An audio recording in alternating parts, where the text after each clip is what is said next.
రాష్ట్రంలో ఇప్పుడు హైడ్రా ఫంక్షనింగ్, అది చేస్తున్న కూల్చివేతలు పార్టీల మధ్య మంటలు రాజేస్తున్నాయి. రాజకీయ అస్త్రంగా మలుచుకోవడానికి విపక్షాలు ప్రయత్నిస్తున్నాయి. రుణమాఫీ విషయంలో ప్రభుత్వాన్ని కార్నర్ చేసి రైతులతో కలిసి ఆందోళనలు నిర్వహించాలని భావించిన బీఆర్ఎస్కు ఆశించినంత స్పందన రాలేదు. సరిగ్గా ఇదే సమయంలో మూసీ రివర్ ఫ్రంట్ డెవలప్మెంట్ ప్లాన్లో భాగంగా ఆ నది పరివాహక ప్రాంతంలోని రివర్ బెడ్లో ఉన్న నిర్మాణాలను కూల్చివేయాలని ప్రభుత్వం నిర్ణయం తీసుకోవడం పేద కుటుంబాల్లో అశాంతికి కారణమైంది.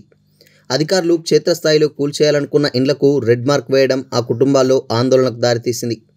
ఈ అంశాన్ని టేకప్ చేసిన బీఆర్ఎస్ ఆ పార్టీ ప్రధాన కార్యాలయం తెలంగాణ భవన్లో 24 గంటలు పనిచేసేలా హెల్ప్ లైన్ సెంటర్ను ఓపెన్ చేసి ఉచితంగా లీగల్ ఎయిడ్ ఇవ్వడానికి న్యాయవాదుల్ని నియమించింది. కూల్చివేతలకు వ్యతిరేకంగా బీజేపీ సైతం గొంతు విప్పినా అది స్టేట్మెంట్లకు, మీడియా సమావేశాలకే పరిమితమైంది. మూసీ నది ఒడ్డున ఉన్న పేదల ఇండ్లను కూల్చివేయాలని ప్రభుత్వం తీసుకున్న నిర్ణయం బీఆర్ఎస్ రాజకీయంగా బలమైన అస్త్రంగా మార్చుకోవడానికి దోహదపడింది. బీజేపీ సైతం అదే రాగం అందుకున్న బీఆర్ఎస్తో పోలిస్తే వెనకబడే ఉన్నది.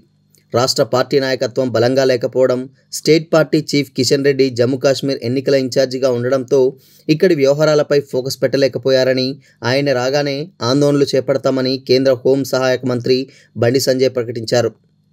పేదల ఇండ్లను బుల్డోజర్లు కూల్చడానికి వస్తే ముందుగా అవి తమ మీద నుంచే వెళ్లాలని, బాధిత కుటుంబాలకు అండగా ఉంటామని క్లారిటీ ఇచ్చారు. మరోవైపు డిజాస్టర్ మేనేజ్మెంట్ విభాగం క్రింద హోంశాఖ పరిధిలో ఉన్నందున ఆ శాఖ సహాయ మంత్రిగా బండి సంజయ్ త్వరలో రాష్ట్ర ప్రభుత్వంతో రివ్యూ చేసే అంశాన్ని కూడా పరిశీలిస్తున్నారు. జీహెచ్ఎంసీ కమిషనర్, హైదరాబాద్ జిల్లా కలెక్టర్, విపత్తు నిర్వహణ విభాగం కార్యదర్శి, పురపాలక శాఖ ముఖ్య కార్యదర్శి తదితరులతో సమీక్షించే అవకాశాలు లేకపోలేదు. ఏ కాలంలో మూసీ నది సుందరీకరణ ప్రోగ్రాం, మరోవైపు అక్రమ ఆక్రమణల కూల్చివేత పనుల్లో హైడ్రా అధికారులు నిమగ్నం కావడం పేద, దిగువ మధ్యతరగతి కుటుంబాల్లో అలజడికి కారణమైంది. హైడ్రా వ్యవస్థపై పురపాలక శాఖ ముఖ్య కార్యదర్శి దానకిషోర్, హైడ్రా కమిషనర్ రంగనాథ్ మీడియా ద్వారా పేద కుటుంబాలకు క్లారిటీ ఇచ్చినా ఆందోళన కొనసాగుతూనే ఉన్నది. డబుల్ బెడ్రూమ్ ఇండ్లలోకి షిఫ్ట్ చేయడం, సొంత పట్టాలున్న వారికి ఆర్థిక సాయం, ఇలాంటి హామీలను ప్రభుత్వం అధికారులు ఇచ్చినా పేద కుటుంబాలు బీఆర్ఎస్ను ఆశ్రయిస్తున్నాయి. ఒకవైపు ప్రజాభవన్లో ప్రతి వారం 2 రోజుల పాటు ప్రజావాణి జరుగుతున్నా, గాంధీభవన్లో వారానికి 2 మంత్రులు అందుబాటులో ఉంటున్నా బాధిత కుటుంబాలకు ఇక్కడకు రాకుండా బీఆర్ఎస్ కార్యాలయాన్ని ఆశ్రయించడం గమనార్హం. పొంగులేటి శ్రీనివాసరెడ్డి, పొన్నం ప్రభాకర్, దుద్దిళ్ల శ్రీధర్ బాబు తదితర పలువురు మంత్రులు హైడ్రా విషయంలో క్లారిటీ ఇచ్చినా, అధికారుల స్థాయిలో మీడియా ద్వారా వివరణ ఇచ్చినా ఇండ్లు కోల్పోతున్న వారిలో భరోసా ఏర్పడలేదు.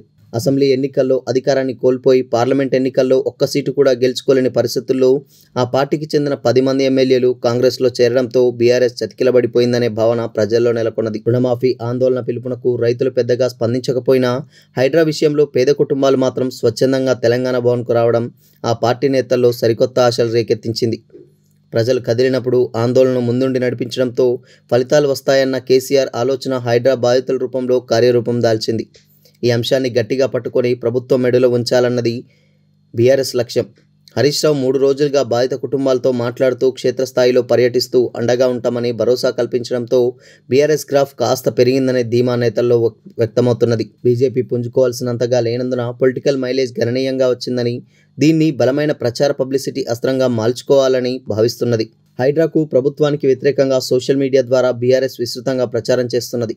జమ్మూ కాశ్మీర్ ఎన్నికల తుది దశ పోలింగ్ అక్టోబర్ 5న పూర్తి కానందున ప్రచార పర్వం 3వ తేదీకి ముగిస్తే ఆ తర్వాత కిషన్ రెడ్డి రాష్ట్రానికి రాగానే చర్చించి యాక్షన్ ప్లాన్ రూపొందించుకోవాలని బీజేపీ భావిస్తున్నది. అప్పటికల్లా పరిస్థితిని పూర్తిగా తమ వైపు తిప్పుకోవాలన్నది బీఆర్ఎస్ ఉద్దేశం. మరోవైపు హైడ్రా విషయంలో ప్రజలకు ఎంతగా క్లారిటీ ఇచ్చినా పరిస్థితి అనుకూలంగా మారకపోవడంతో 1-2 రోజుల్లో స్వయంగా ముఖ్యమంత్రి రేవంత్ రెడ్డి రంగంలోకి దిగే అవకాశాలున్నట్లు కాంగ్రెస్ వర్గాల సమాచారం. హైడ్రా, మూసీ బ్యూటిఫికేషన్ అంశాలను, ప్రభుత్వ లక్ష్యాన్ని వివరించి బాధితులకు ప్రభుత్వం ఏ తరహాలో అండగా ఉంటుందో భరోసా కల్పించే ప్రయత్నం చేస్తారని తెలిసింది.